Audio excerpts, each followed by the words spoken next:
to see you face to face. I heard a lot about you. My question is more of what can I do? I do a lot of research in reference to history in the Constitution, and I have found that prison slavery is constitutional in the 13th Amendment, but I also found in the Bill of Rights that the cruel and unusual punishment outlaws what the 13th Amendment wants to do. So I did a write-up, and I'm trying to have it published, and it's like I'm having difficulty trying to alert the people and educate the people.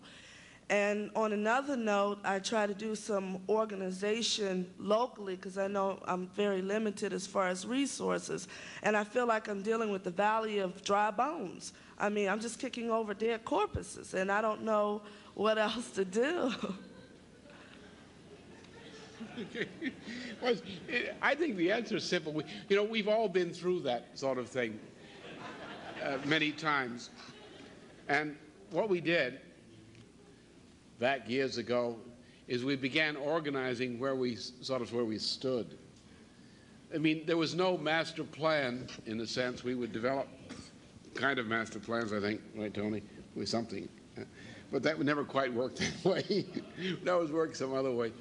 What we're launched in now, engaged in, is, as I've indicated, I believe that we should look at this period before us concretely as a great organizing period. The immediate focus of this organizing period is the primary and general elections of the year 1966. The view, 96 rather. I was thinking back to old days. And it's already late.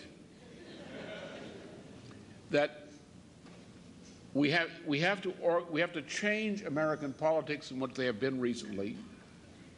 We have to utilize to the fullest the example of what has happened in the Commonwealth of Virginia as a reference point, in contrast to what happened in other parts of the country during the elections of 1994. We have to shift the country using the educational work which we've launched around a series of new Federalists and other pamphlets, which are not political per se, in the sense they're not campaign political, they're just general education of the population. But we're aiming toward millions of copies of circulation of those pamphlets which will cover the kinds of issues inclusively which were addressed in the preceding panel here. The objective is to get millions of those pamphlets out during the coming 12 months or so throughout the country, to saturate in thinking or more sensible people who are more sensible of reality and who want to think about these things, with the idea that people who wish to respond to the discussion of these kinds of problems and ideas are the people who are the natural leaders in their area. There's a person who's more serious about these things is the kind of person who in a period of crisis is more likely to influence their friends and neighbors and so forth than others. We speak in organizing about the one person in 100. If you want to get 100 people to act on something, you have to hit 10,000 people. And out of the 10,000 people, 100 will show up to do the action. Those 100 people are the organic leaders of society. They come in all shapes, sizes, ages, particular conditions and so forth, but they are people who are just naturally natural leaders, the people who tend to think, who tend to motivate people around them, who tend to respond to questions, who tend to be the kind of people that people go to under certain kinds of conditions. To reach those proverbial 1 in 100, to carry the discussion beyond the 1 in 100 into discussions in the neighborhoods of the other 99, so to speak. To encourage politicians who are running for office or who should be running to office to take up responsibility in their campaigns for leading this kind of discussion among their constituents. To go to organizations which have more free energy, like the retired people. I mean, retired people have more energy than younger people, you know. who are obviously concerned about what's happening to pensions and Medicare and other things, and who have the time and the experience to talk to other people about what this means and what the other issues are. To get a great dialogue going in the process of this coming 15 to 18 months within the American people, within the population generally, so that when the elections of 1996 occur, instead of a politician going to a media consultant to where to raise money to buy the vote of the American people and how to stroke the money bags, that those politicians, through their campaign organizations, will be competing in discussions involving the general population, in the neighborhoods, in the houses, in the constituency organizations, again and again and again and again, so that when the election time comes, these organizations will take their constituents by the hand to the polls, and they will vote. And then they will take the constituents back to where coffee and tea and so forth are being served, and they will discuss what they have voted about. And they will watch together to see what the result is. And they will succeed. And they will turn out in the state legislatures and the municipalities, in the state government offices, in the Congress, and elsewhere. They will turn out a majority which will reverse the idiocy which has been lately unleashed from the halls of Congress and elsewhere. They will give us a government in depth on the state and federal level which is capable of responding to the challenge of the greatest financial catastrophe in modern history. A government which is capable of doing what has to be done to start things all over again. And what you talked about in your question is the place that belongs is in that process.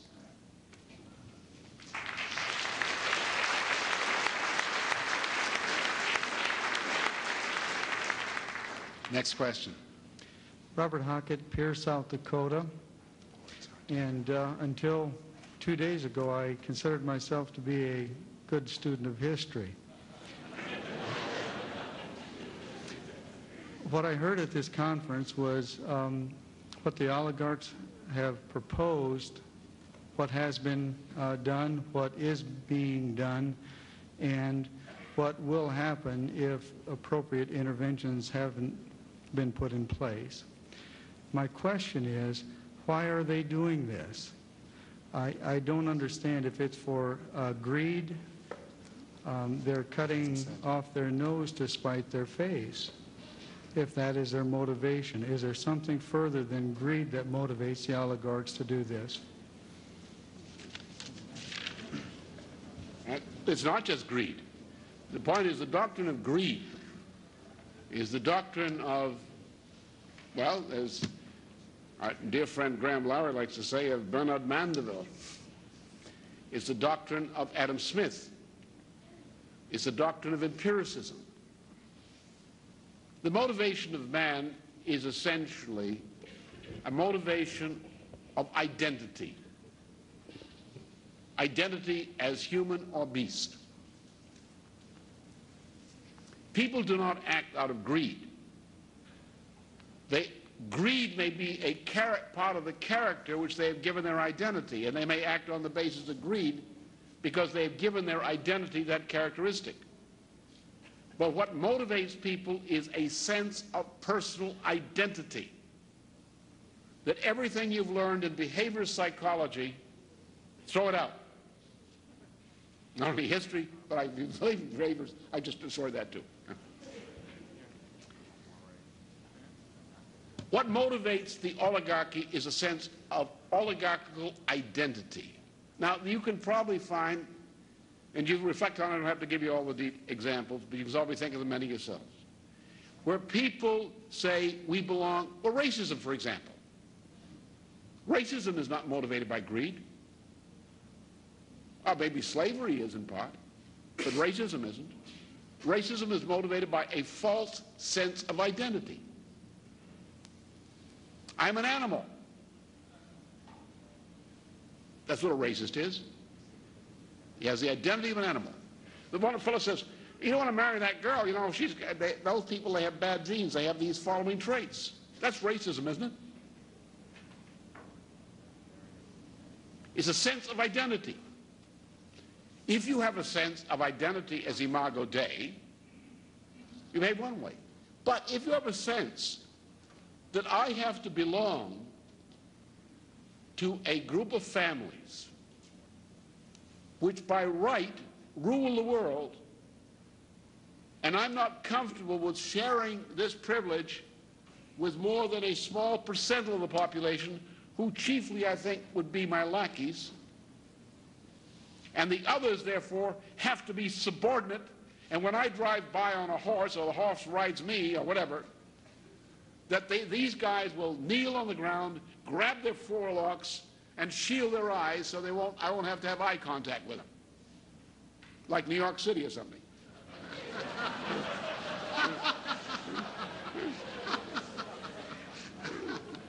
Now you got the other fellow who says, did you ever get the real lackey mentality among the servant? Remember what the stories used to be under slavery about the house slaves relative to the field slaves, how those things were played up?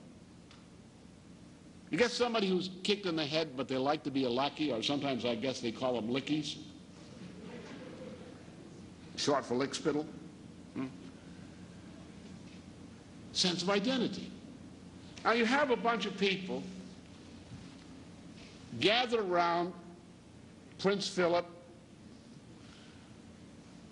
Queen Bess, the fascist Red Queen, whatever, an oligarchy, and they're proud of it.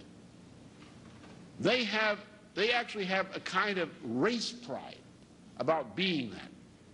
It's sort of like the play and the movie, The Lord of the Flies. If you want to understand them, read that. Because that is a British lackey writing about the outlook of the British upper classes and their lackeys. And that story of those children, The Lord of the Flies, is essentially King Edward VII, or as Prince of Wales. That's their sense of identity.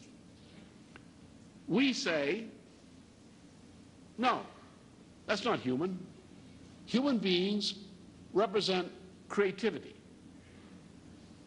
And therefore, creative discovery, developing the power of creative discovery, and expressing that in the nature of our labor, and mastering the planet, as the book of Genesis, chapter 1, 26 to 30 says, that's the normal, healthy way to live.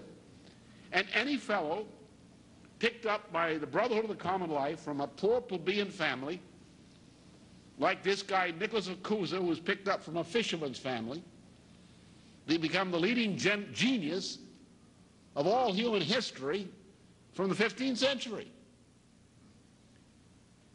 What do you mean? A fisherman's kid is going to become the greatest genius, the leader of society in the 15th century? That does not accord with the oligarchical mentality. If you say, oh, there's that child over there. He's a poor child. He's a black child, yeah. You know, we can make him a genius. Let's do it. That does not accord with the oligarchical mentality. And we say all people like that. What happens to the oligarchical identity? An oligarch at that point ceases to think of himself as being aristocratic, the gods of Olympus. And he looks at himself in the mirror. He says, you know what the rest of these people think about me? And the mirror says, yeah, I know. Parasite. That essentially is the nature of the motivation. Motivation in people comes largely from a sense of identity. You know, you ever see little girls play dolls? It's one of the most sadistic, you think blood sports like boxing or something are cruel. Nothing is more cruel and sadistic sometimes than little girls playing dolls. This doll is this kind of a person. This doll will do this. This doll will have this experience. this doll will beat that doll at this, etc., etc., etc. Get the drift? You get the germ of soap opera? And that's unfortunately the way people often behave, is they attribute, like a girl playing dollhouse, they attribute to the me doll certain characteristics, and they act upon that. The only cure I know for that is to accept the Mosaic Christian definition of identity, imago Dei. And that's the cure. So really it's a fight for the sense of identity, which can be identified as imago Dei, capax Dei in the Latin. And the fight for that is the universal sense of identity in a society based on that, as opposed to an identity which is based on lords, lackeys, and slaves.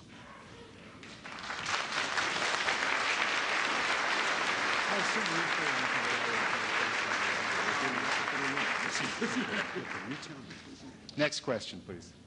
Okay. I'm Shirley Bonet from Baltimore, Maryland, and I would like to direct my question to the dais to Mr. LaRouche there about... Could somebody lower the mic a tiny bit, please?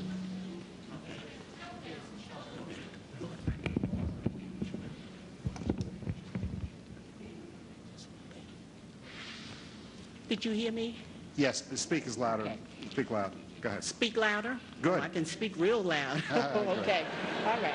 Okay, I would like to direct my question to Mr. LaRouche. Good. I am a 3.5-decade nurse that works with the elderly and the infirm in private and public sectors.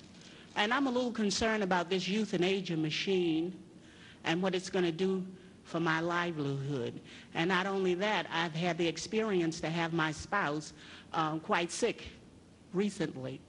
And he has a long-term illness that could be a problem for me, because I think that I should have the privilege of saying that, look, doctor, don't pull any plugs, don't do anything. But with this new machine coming along, I understand that we don't have any say. The families don't. So, Mr. LaRouche, if you could enlighten me on this to lift a heavy burden, I would appreciate it. Thank you. I would think that this is one of the things which should anger us the most. It has angered me greatly for a long period of time. It was this that caused me to denounce much of the right to life movement for hypocrisy back in 1979, 1980. We had a case of a man named Earl Spring, who was a man in his early 70s, and his wife and children wanted him killed. It wasn't their idea. The idea had been planted in them. They'd been intimidated and worked on by some of these good old social workers in Massachusetts. I was at a campaign going in New Hampshire at the time, and I heard about the Earl Spring case. So there was some dispute about this, and so I asked an associate of mine who was a nurse just to see if possibly she could interview the man and find out what his condition was and what he had to say about it before I did anything, before I intervened. I had the sense of here's a man who's abandoned by his family and society. He's lying in a hospital bed, and they're trying to kill him, murder him. Let's call it by its right name, murder. And somebody has to act. So I asked this associate to interview him, find out what he wanted. She talked to him. He wanted to live. He was perfectly capable of expressing that opinion. He wished to live. So I said he should live. They want us to fight for him to live. And I said, okay. I said, fine. He wants the help, we'll give it to him. I got into more trouble from the right to life movement. Not all of them. Some of them were good, honest people. But a lot of the leadership in New Hampshire and New England was not. They wanted to limit the issue of life to the question of abortion.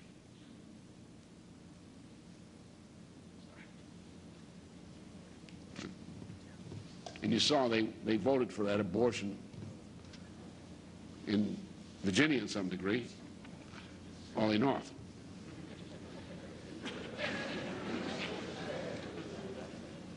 But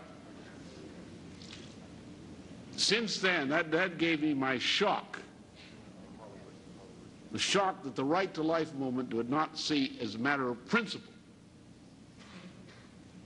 And a man should not be murdered in his sickbed, and his family should not be harassed into supporting the idea that a man who's perfectly capable of living, who wishes to live, should not be killed, should not be murdered. If you had, in the United States, in the 1940s and 1950s, or even early 1960s, walked into a shop with your shopmates and said, gee, you know, I feel good. I finally got my parents to sign a living will last night. You know, that man would have been lucky not to have been lynched. Today, how many people say living will? When you go into a hospital, don't they give you, present this form? When you go into medical care, don't they give you this form these days on an HMO or something? No code, no code. Hey, come on, sign this. Sign this. Then somebody comes along and says, gee, all these little kids with weapons are killing people on the street. We take the guns away. What for? Aren't they doing what you guys want? Killing people? Aren't doctors forced to kill people? Aren't HMOs killing people? Isn't the federal government murdering people? Isn't there an organized campaign to murder people? What kind of morality has this country come to? In Netherlands, they have a law which some people are trying to get enacted inside the United States on assisted suicide. A law which mandates assisting the suicide of someone who hasn't asked for it and doesn't even know what's going on. You walk in on somebody with a pillow one night and they're in bed in a nursing home and they're dead. You assisted them in committing suicide. Did they ask you to? No. Did they want you to? No. But you did it for their own good. They're trying to push that kind of law in the United States. You have in the publications this Dr. Death, Kevorkian. He's not a doctor, he's a pathologist over there. I guess he wants more business for the pathologists.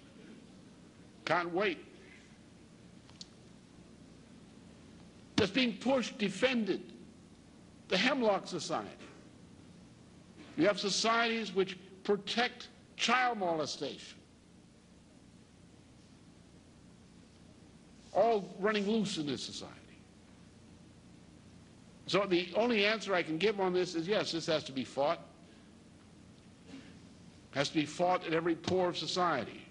How can anyone say they have morality of any kind if they're not opposing this, denouncing it, attacking it every time they confront it?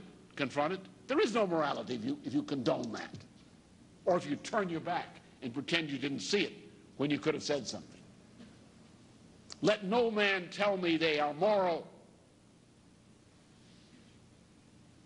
if they tolerate this. Let no man tell me he's moral if he tolerates IMF conditionalities. Let no man tell me he's moral if he supports free trade. Let no man tell me he's moral if he supports GATT. Because all of these measures, just like the typical Nazi measures, kill people not with a bullet but with a pencil. You starve people to death. You deny them medical care. You kill them. You deny them protection against disease. You kill them. Let no man say he's moral if he tolerates the present law on HIV. We have the most deadly infectious disease ever known to man, and it's the first disease in human history which is against the law to fight effectively by the only means available. The problem here is not a technical problem, it's a pure and simple moral problem. And it starts with this question of right to life, and it goes on all the way to free trade. And it goes on to that mass murderer, that Nazi, Michael Novak.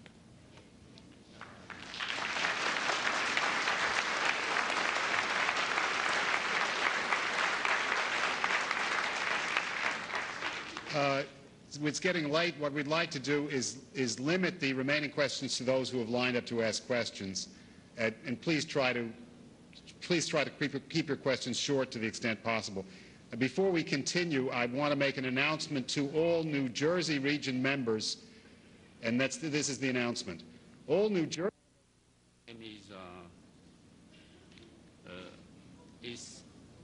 My name is Serinju from Senegal. I like you to let me ask question in French first, and I ask it in English too, for my people. Good.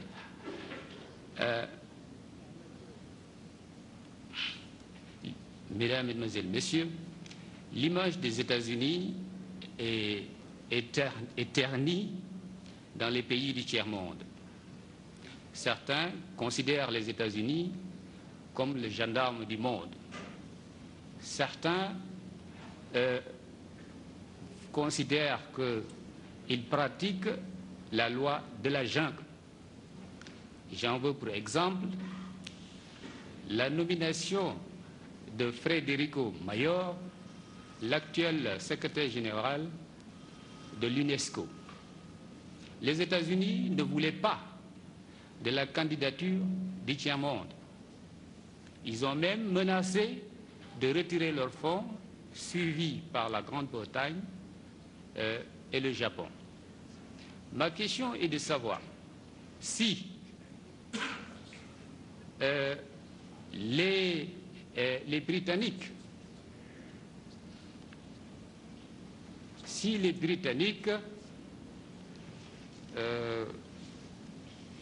qu'est-ce que je vais encore dire? Si les Britanniques agissent de la sorte,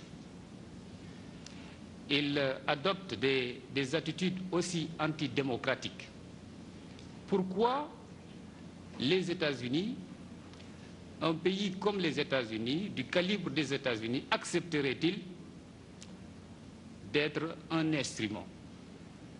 My question is this. The image of the United States is tarnished in the Third World. The United States is even considered as the field force of the world. Certain people consider that they practice the law of the jungle. The example I want to give you is this. During the election of the present Secretary General of the United States, I mean Federico Mayor, the United States didn't want the candidate of the Third World. They even threatened to withdraw their fund, followed by Great Britain and Japan. My question is, if the British are responsible for this anti-democratic action, why does a country of the United States caliber accept to be manipulated by these British? Did you Thank understand what he said? Okay, good. Well, First of all, these problems originated with Britain, not with the United States, in these particular cases. You have to remember also the fact that, take the case of, in the United Nations in general, take the case of Boutros Ghali. Remember, Boutros Ghali is the grandson of Boutros Pasha Boutros Ghali, who was commander of the Egyptian troops under Lord Kitchener in the Battle of Omdurman in Sudan on September 2nd, 1898. That the family of Boutros Ghali has been a bunch of British swine for generations. And the present Secretary General is nothing but a British agent, which accounts for the way he's behaved in respect to Africa, the Middle East generally, and in the Balkans. The problem in the United States is, as indicated in the second panel, that the assassination, first of all, remember the history of the United States is the Confederacy, which is the basis of the Ku Klux Klan and the present fascist invasion of Washington, the Congress, was created by Britain. The British under Palmerston organized this. It was organized before Palmerston by Bentham's crowd earlier. Aaron Burr was a British spy, a traitor to the United States, an agent of Britain who was controlled directly by Jeremy Bentham, who was head of the British Foreign Service from 1782 until his death. That the entire treason crowd in the United States was part of that, always was. The Confederacy represented British policy.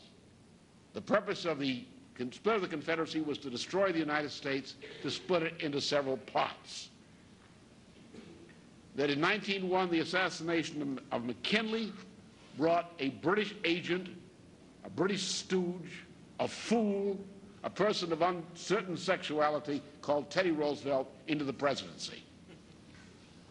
That President Wilson organized the Ku Klux Klan revival from the White House in his sponsorship of the film called The Klansman, later called The Birth of a Nation. That Bush is nothing but a British agent.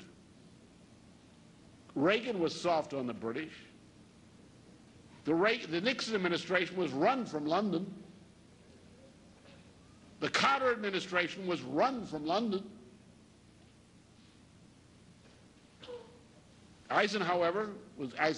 Truman administration was run largely from London. Johnson was run from London by 3 guns aimed at his head, the guns that killed Kennedy on orders from London. The Wall Street crowd is London. The conservative revolution, this crowd in the Congress, Newt Gingrich, Phil Graham on down, are all British.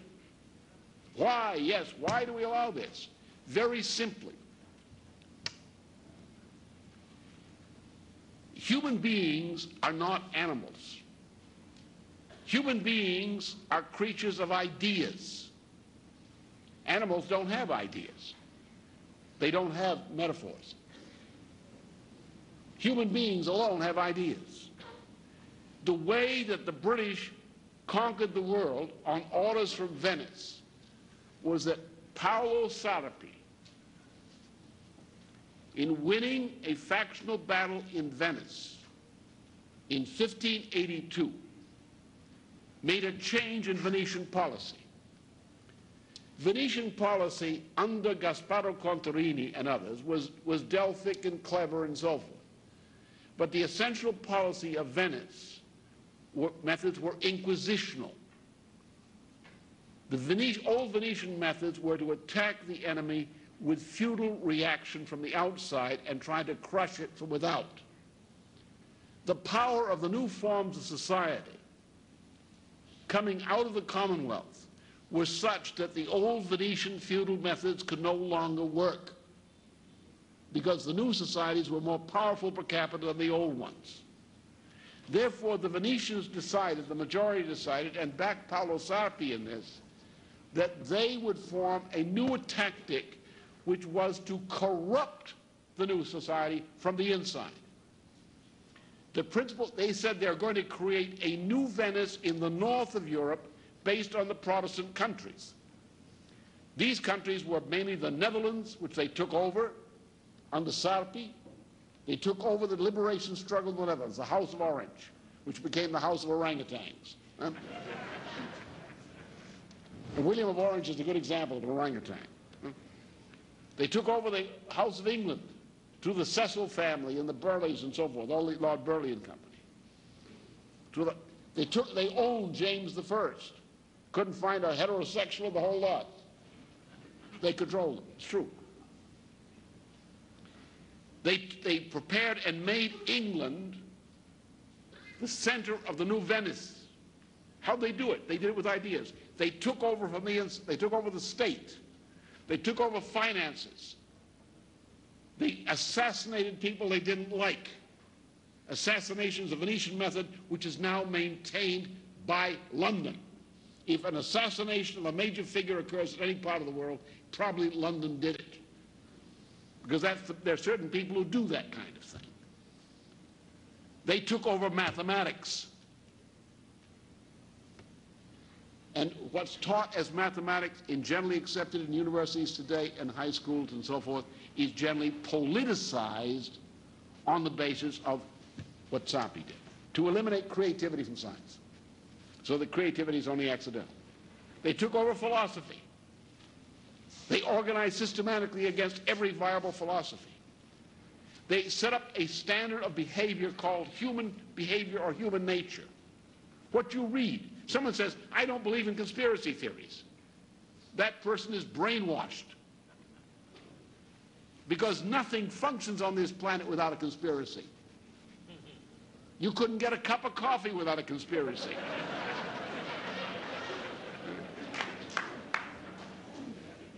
No, they say, you have to explain it by human nature, by greed, or by this or that. It doesn't function that way.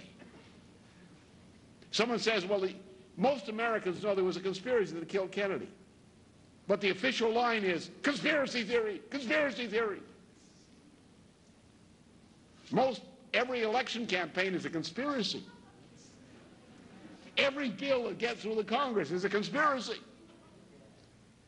Every law enforcement action is a conspiracy.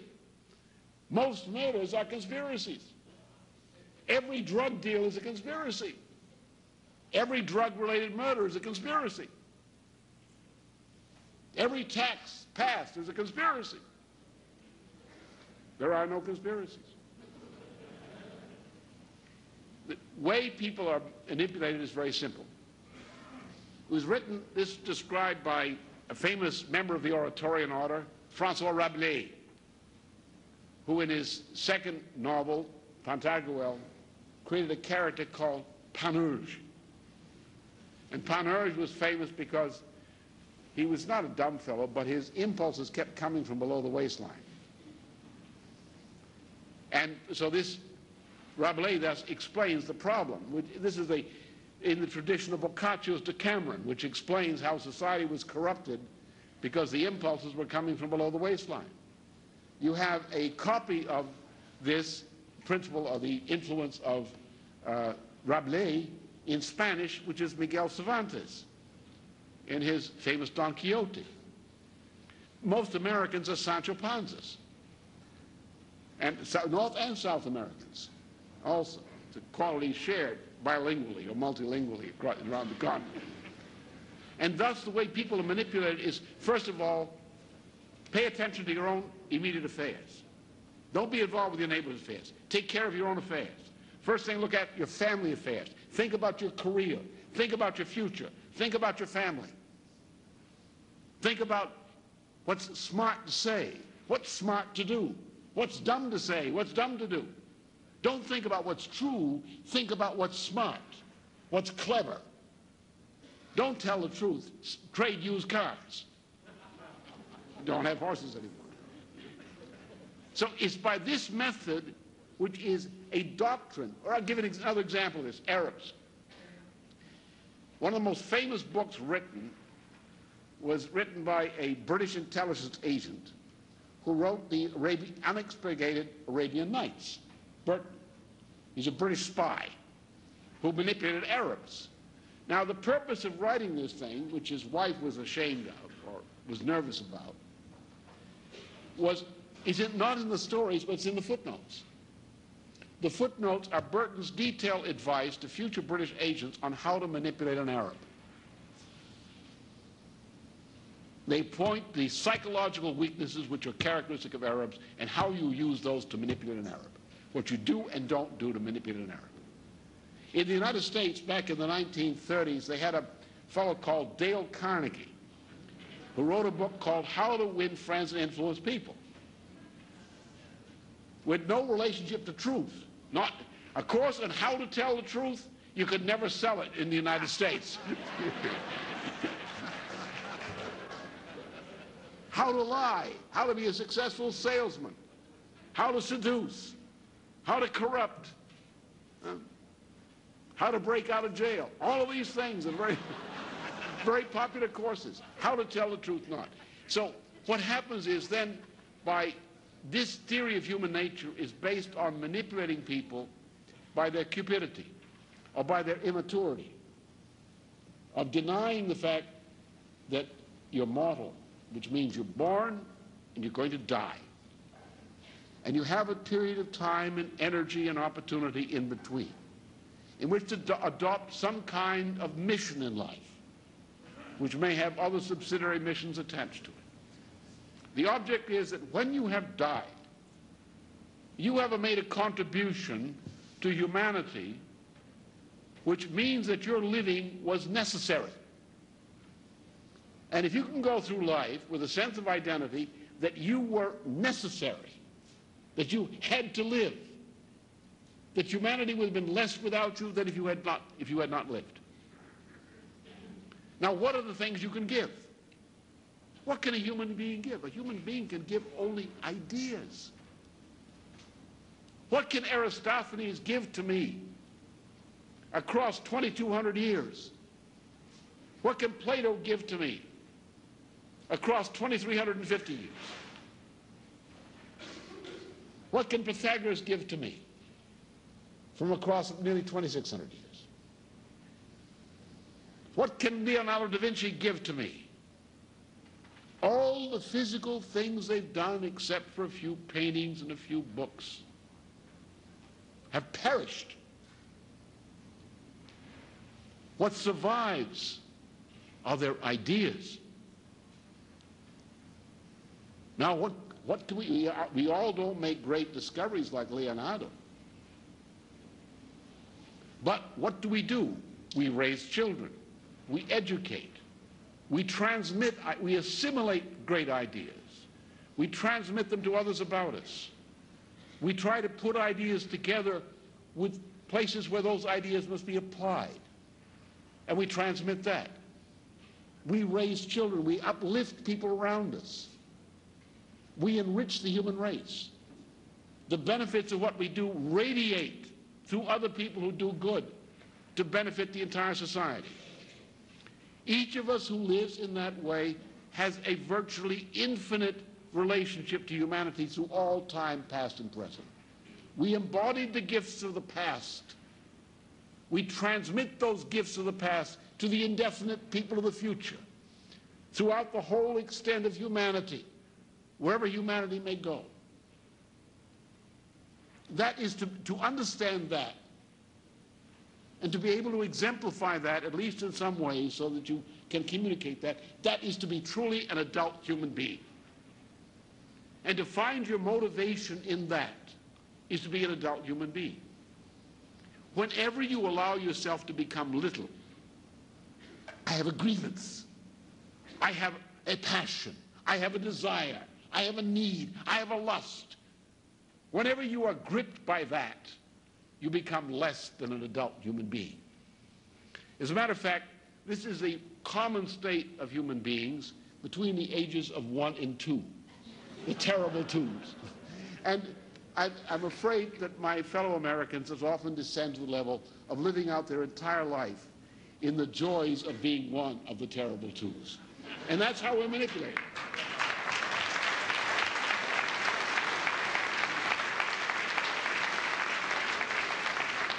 So we have to close soon. I believe we have 3 more questions ended by the man in the red shirt, who was, I think, the last in line when I said we had to. Was she also? Oh, okay. So we have 4 then. Let's try and keep them short because we have to finish soon. What the hell? Oh my God. Oh no. What do you think? What should you think I should do? We can't take it. Okay.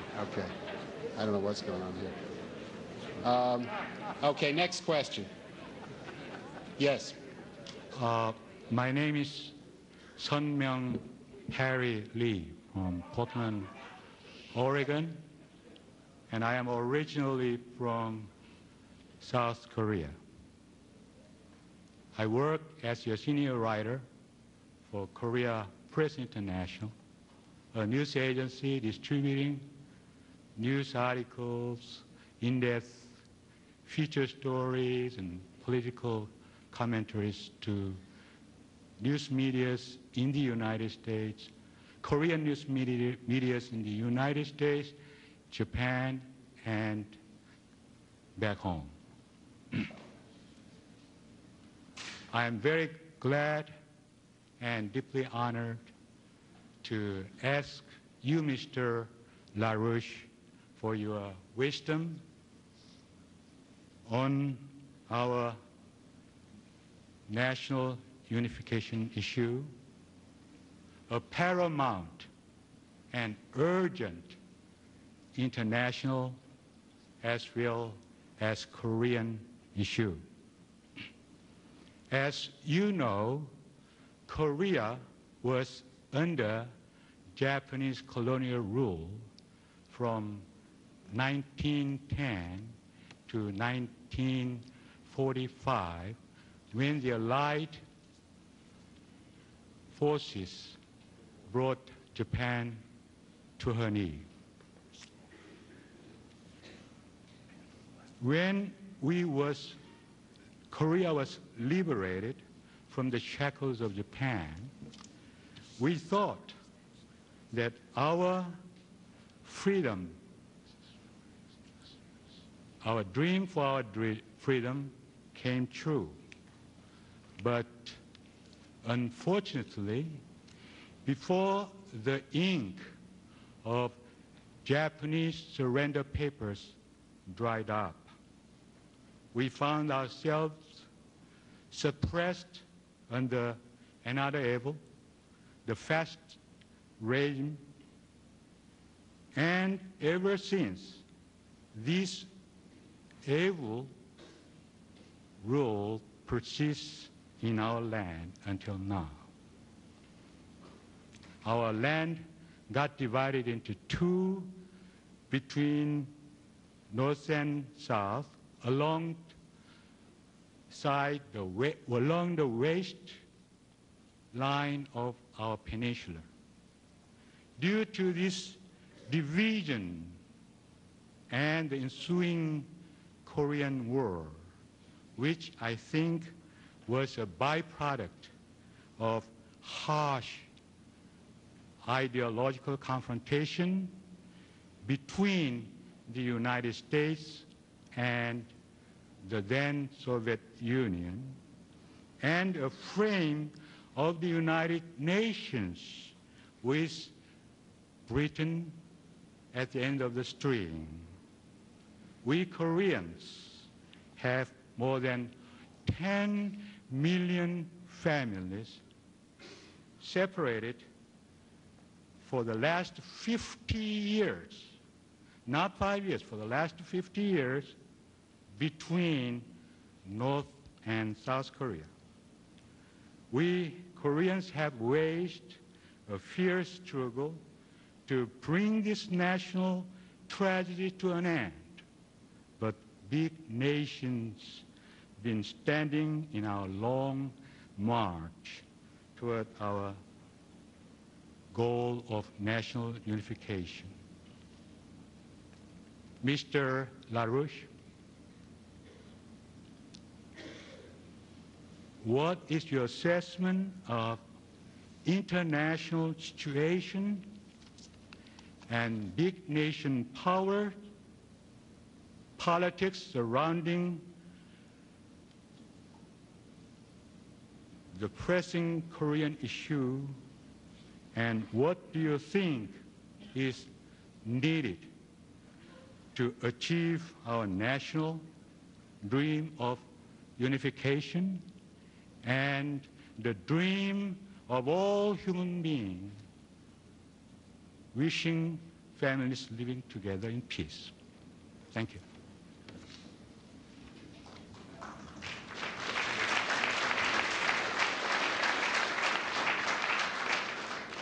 The division of Korea was an intersection of many policy currents. First of all, during World War II,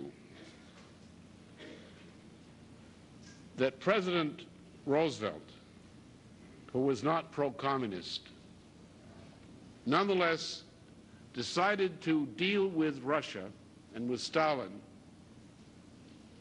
from the standpoint of having a counterbalance against British influence. So Roosevelt played a game in which the United States, with Roosevelt, on the one side supported Chiang Kai-shek for the independence of China, and the United States would also support, in certain respects, Russia against Britain as a counterbalance. This was fairly sophisticated politics on the part of Roosevelt. Then Roosevelt died. He died before peace in Europe, and Truman took over. To understand the politics which led to the division of Korea, as certain politics in Europe, you have to remember that the division of Germany was not Stalin's idea. It was Britain's idea, not Stalin's. Similarly, the division of Korea was a British idea. And what was the idea? The key to the idea is why did the United States, with no military reason to do so, drop 2 nuclear bombs on Japan? The only 2 it had. If it had 3, it dropped 3. But it had only 2. And there was no military reason in the world for dropping those bombs. Anyone who tells you that 1 million U.S. lives were saved by dropping those bombs is either ignorant or lies. There was no military reason for dropping those bombs. The United States did not have to. Today they're celebrating in the press Iwo Jima. There was no military reason to put a single Marine on Iwo Jima. There was no reason to have a bloody confrontation in Taipan, Taipan. No reason. Why did these things occur? MacArthur certainly would never have attacked Iwo Jima. He didn't have to. Don't bother with it. It's isolated. They're not going anyplace. By the summer of 1945, Japan couldn't move a ship from its coastal waterways, even on the inland sea. Japan was isolated and starving. That anybody who wanted to put an invasion force into Japan was crazy militarily. No need to do so. Wait. The U.S. military policy was to wait to the end of 1945, not to invade. To wait. Because Japan would have to surrender, and because the only thing preventing the immediate peace with Japan, which the emperor wanted, was to demonstrate to the hardheads in the military that the emperor's orders should be carried out. A matter of patience and time. MacArthur had fought the whole war in the Pacific by island hopping, by bypassing strong points, not fighting where you didn't have to fight. War is not to kill people, it's to win wars. Wars are fought for a political objective. Why did they do this? Why did they drop the bombs on Japan? There was only one reason they dropped the bombs on Japan. Had nothing to do with Japan.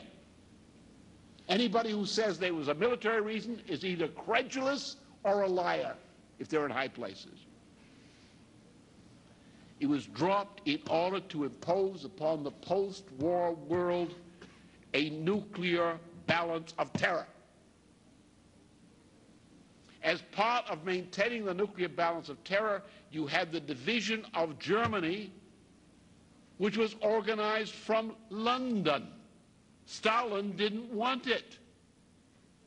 There's a famous Stalin note. He didn't want it. The British insisted upon it, and the United States went along with it. The division of Korea was done for the same reason. They divided the industrial North from the agricultural South. An unnatural division, bound to foster conflict. The reason is what used to be called in British policy balance of power. Now, to have a balance of power, you must create not a balance of power, but a balance of conflict.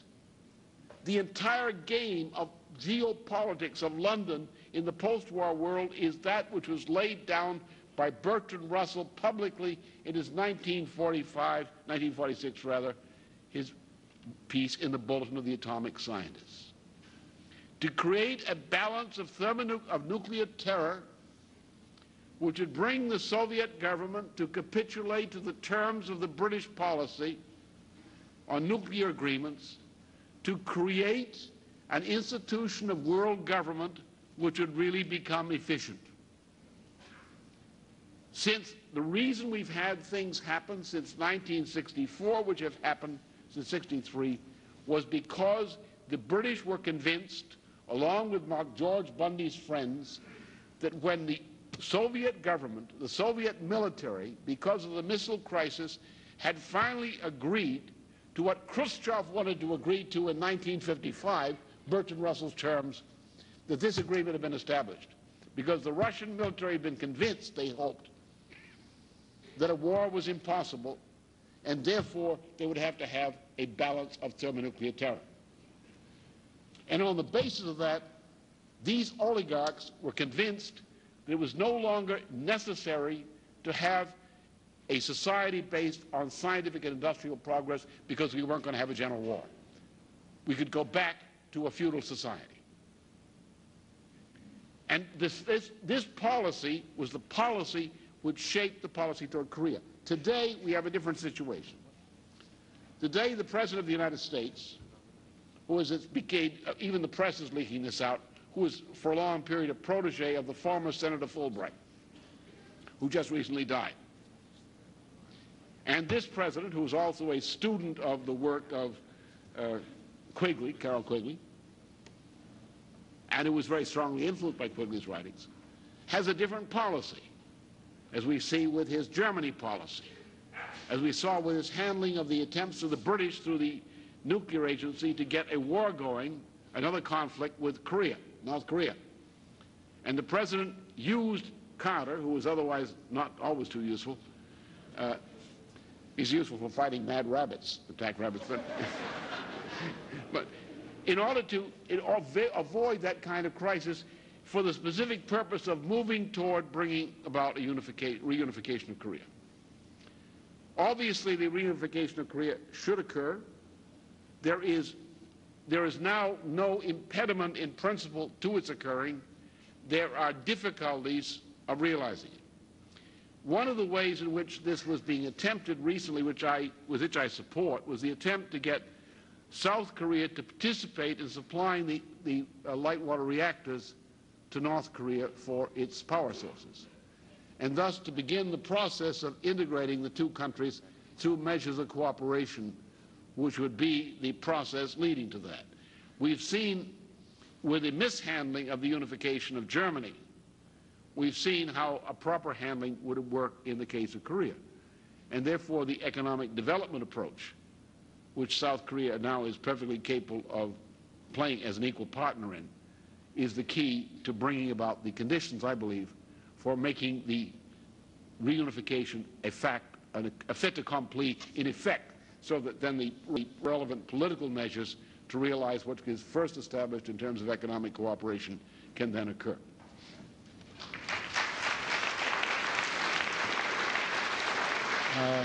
I'm sorry, we're going to have to close promptly at 11, which is not even going to allow the people I saw in line. I didn't realize there were others in back to finish. We're going to have to finish at 11, which is about 8 minutes from now. When we finish, I will go to the question line and write down questions by the people who are still in line and bring them to Mr. LaRouche over the next few weeks and get you back his answers. Next question.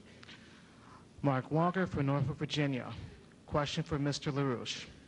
What do you say concerning those rabid conservatives who would say, in spite of the AIDS in the jails, the slave labor in the jails, that, well, if you commit the crime, you have to accept the consequences no matter what they are, and I have no sympathy. What do you say about that? Well, first of all, they should know a few things. Oliver North is a criminal. If they voted for him and didn't vote to put him in jail, more fundamentally, I've looked at a lot of these kinds of cases in recent years, and I would say that 95% of the people of whom I know in jail committed a crime. But I don't know of nearly any case in which they were justly convicted. I also know that of those who are serving time in prison, that generally the people who commit the major crimes don't go to jail, but the people they turn in for trading merchandise do. That in any case, one has to take a general view of this matter and throw this dirty, stinking, dead fish back in their face. The United States today has about 0.5% of its population in prison, incarcerated. This is higher than any other so-called civilized nation in the world, more than twice as high as most. This either means that the American people, by and large, are the most criminal people on this planet, or, secondly, that our justice system is the most corrupt, or thirdly, that the United States is suffering from a combination of both. And therefore, since we have such a high incidence of criminality, this cannot be produced by the criminals themselves, but must be produced by the society, by the same society which has produced this horrible excess of Nazi-like neoconservatives.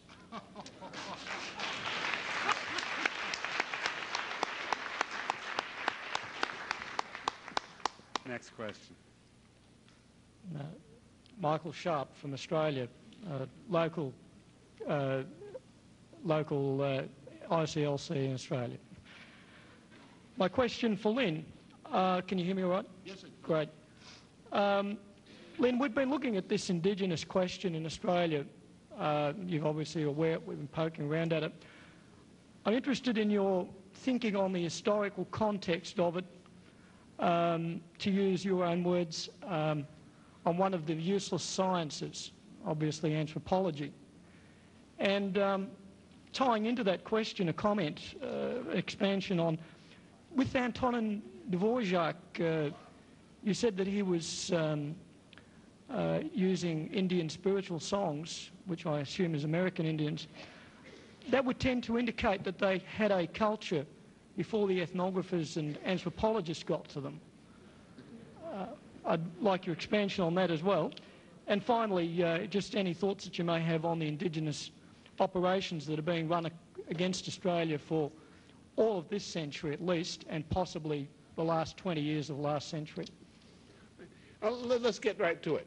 All right. First of all, the culture of the so-called Australian Aborigines is a deplorable excrescence which should never have happened to humanity, like the Aztecs. And those are simple facts. That culture is not worth preserving, because the condition to which it subjects human beings. You do not subject human beings to conditions which violate human rights. To be a member of that culture is to be a victim of the violation of human rights. Therefore, it's like a prison camp. It's like a concentration camp. Now, we have also had on the other side from the Australian so-called Aboriginal stock, we had this woman recently who I believe was a teacher who made some kind of international reputation as an athlete. Now, this woman is a perfect example of the fact that the Australian people who were subjected to this horrible thing, this horrible form of outer space oppression called Aboriginalism, were perfectly capable, given the opportunity, of achieving what any other human being could achieve, and had a right to the same kind of advantages of the same culture as the rest of us. So the point is the right to participate willfully and voluntarily in the most advantageous culture is the natural right of human beings. Now, suppose what they're trying to do to the rest of us, which you would call rightly fascism, is they're trying to turn back the clock of history to feudalism. Lord William Sesbog says that repeatedly. Only 5% of the population should be educated, and the rest of them are a bunch of inferior slobs. We'll have to find something to do to keep them busy, but we're not going to educate them. And we know what that means. We call this fascism. If anyone wants to turn back the clock, subject people to some kind of primitive society in which the life expectancy is low, in which the population density which can be achieved is minimal, in which the prospect of making a contribution to future humanity is very small, which the cultural heritage is virtually nil, isn't that just as bad as putting somebody into Auschwitz, into slave labor? What's the difference? We are all human. We all have the same needs. We should have the same rights.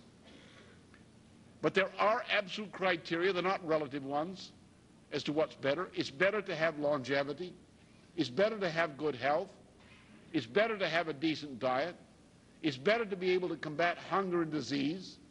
It's better to be able to educate your children until the age of 25, if that level, in a decent education. It's better to have a stable kind of family life.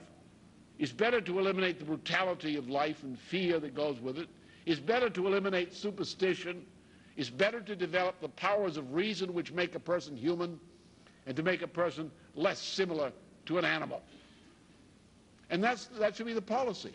The whole idea of these cultural anthropologies is rot, it's evil, pure evil.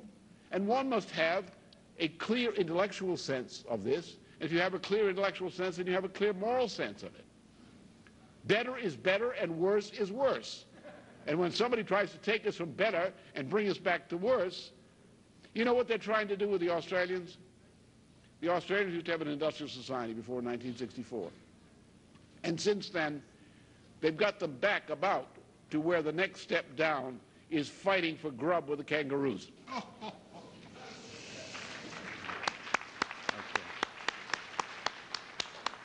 I'm sorry, we're going to have to close now. As I said, I will go myself and get the questions from the other people in the question line. This is the end of the ICLC Schiller Conference, Reason or Revolution.